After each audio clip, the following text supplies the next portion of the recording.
Hi అండి. ప్రేమంటారా ఆరో భాగం వినండి.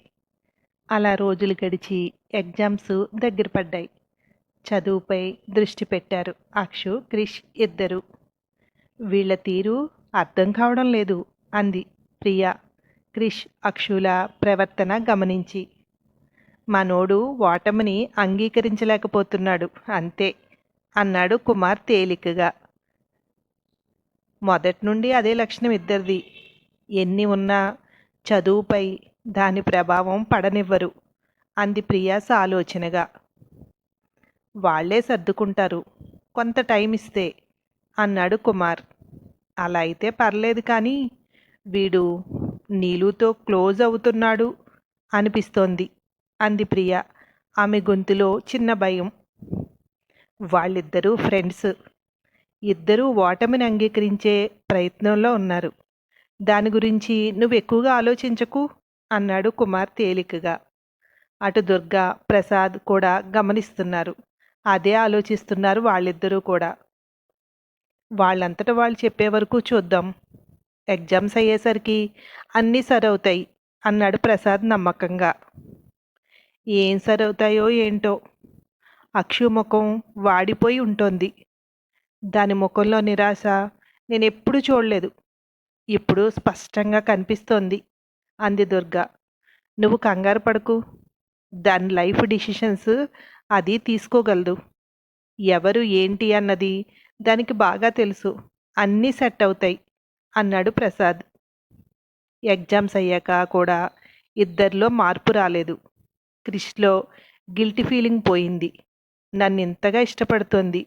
నేను నీలుతో ఉండడమే కరెక్ట్. అక్షు నేను తనతో లేకపోయినా మేనేజ్ చేసుకోగలదు. నీలు అలా కాదు. నేను తనకి దక్కను అనుకున్న మరుక్షణం తలుచుకోవడానికే మనసు ఒప్పుకోలేదు అతనికి. వద్దన్న మనస్సు ఇద్దరినీ పోలుస్తోంది. నీలు తన ఇష్టాన్ని కూడా వదిలేసి నా ఇష్టాన్ని తన ఇష్టంగా మార్చుకుంది. తన ప్రేమతో కట్టేస్తోంది. తనతోనే ఉండాలనిపించేంతగా మాట్లాడాలి అక్షుతో అనుకున్నాడు క్రిష్. నెమ్మదిగా క్రిష్ బిహేవియర్లో వస్తున్న మార్పులను అబ్జర్వ్ చేస్తోంది అక్షు. అల్లరి నుండి మౌనానికి మారింది. రెండు ఫ్యామిలీలకు ఇది అర్థమవుతోంది. కూర్చోబెట్టి మాట్లాడదాం అనుకున్నారు. ఒకరోజు అందరూ మీట్ అయ్యారు.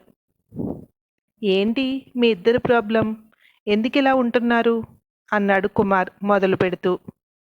ప్రాబ్లం ఏం లేదు, మేము మామూలుగానే ఉన్నాం అన్నాడు క్రిష్ తడబడుతూ. ప్రాబ్లం ఉంది అంకుల్. వీడు నీలుని ప్రేమిస్తున్నాడు. అది మనకి చెప్పటానికి ఇబ్బంది పడుతున్నాడు అంది అక్షు గంభీరంగా. అందరూ ఆశ్చర్యంగా చూస్తున్నారు. అదేంట్రా, మీరిద్దరూ ప్రేమలో ఉన్నాము, మీకు అభ్యంతరమా అని అడిగారు అన్నాడు ప్రసాద్ ఆశ్చర్యంగా. అది అప్పుడు డాడీ, ఇప్పుడు మారింది అంది నిర్లిప్తంగా. దుర్గా కూతురు వంకే చూస్తోంది. ఇలా ఎప్పటికప్పుడు మారుతూ పోయేదాన్ని ప్రేమ అనరు అంది ప్రియ విసురుగా. మాట్లాడు క్రిష్ అన్నాడు కుమార్. అవును డాడీ. సారీ అక్షు, ఎలా చెప్పాలో తెలియక మేమిద్దరం ఒకరి కోసం ఒకరు అన్నట్టు ఉండడం, ఇవన్నీ ప్రేమ అనుకున్నాను. కానీ ప్రేమ అంటే ఏంటో నీలుపై నాకు కలిగిన ఫీలింగ్స్ వల్ల తెలిసింది. తనని చూడకుండా ఉండలేకపోతున్నాను. తనకి బాగా అట్రాక్ట్ అయ్యాను. ఈ విషయం మీ అందరికీ ఎలా చెప్పాలా అని ఆలోచిస్తున్నాను. థ్యాంక్స్ అక్షు, నువ్వు నా బెస్ట్ ఫ్రెండ్ ఇవిరా అన్నాడు క్రిష్ తేలికగా. ఏదో అనబోయాడు ప్రసాద్. అతని చేతిపై చెయ్యి వేసి ఆపింది అక్షు నవ్వుతూ. బెస్ట్ ఫ్రెండ్నా? నేనా అని ఆగి. నేను నీ ఫ్రెండ్ని కూడా కాదురా. మనం ఫ్రెండ్స్ పిల్లలం అంతే.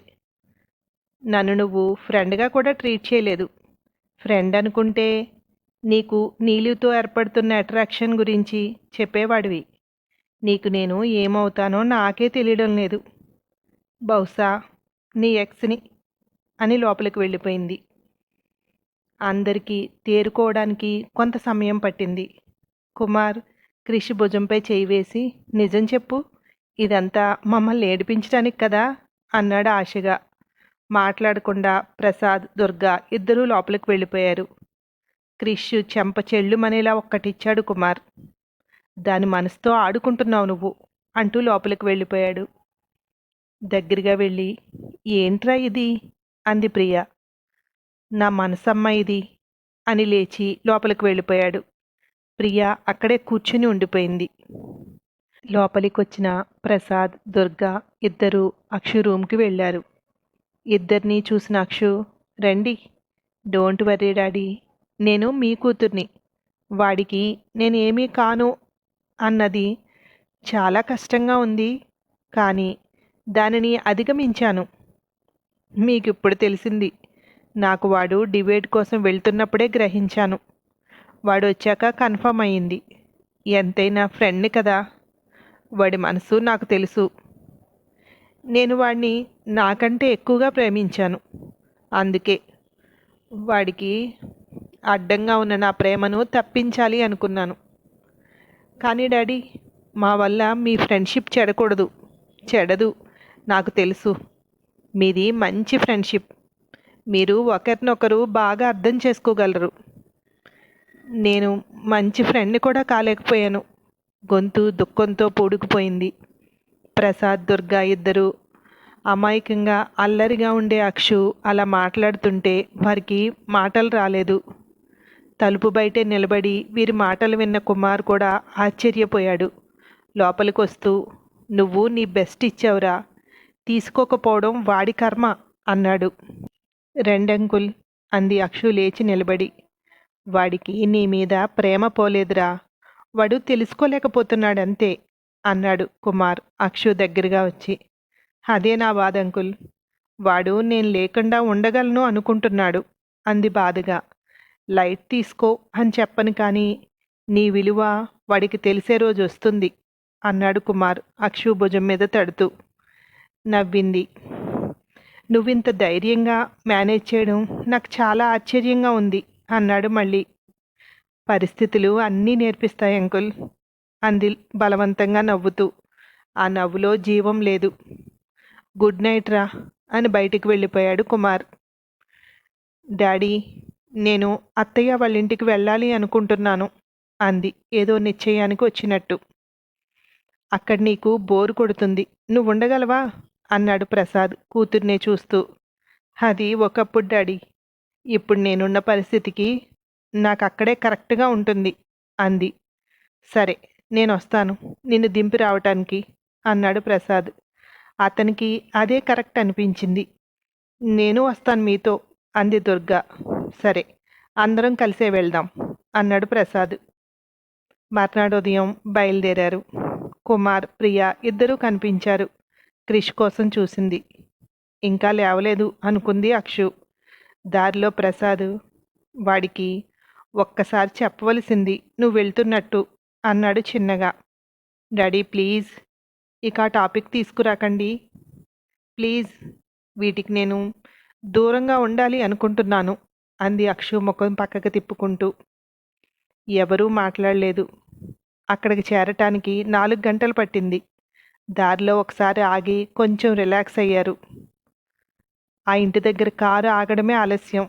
అక్షు వాళ్ళ అత్తయ్య నర్మదా ఎదురొచ్చింది. ఎన్నాళ్ళయింది నిన్ను చూసి అంటూ దగ్గరికి తీసుకుంది అక్షుని. బాగానే వచ్చారు అందరూ, రండి రండి అంటూ ముగ్గురిని ఆహ్వానించింది. లోపలికి వస్తుంటే పని మనిషి అనంత్ ఎదురొచ్చి, బాగున్నారా బాబు అంది. బాగున్నాం, నువ్వెలా ఉన్నావు అంది దుర్గా ఆమె చేతికి బ్యాగ్ అందిస్తూ. బాగున్నానమ్మా అంటూ బ్యాగ్ తీసుకుని వెళ్ళి గెస్ట్ రూమ్లో పెట్టింది. చాలా దూరం ప్రయాణం, ఫ్రెష్ అయ్యి రండి అంది నర్మద. తర్వాత ఏమైందో మరో భాగంలో విందురు కానీ. Thank you.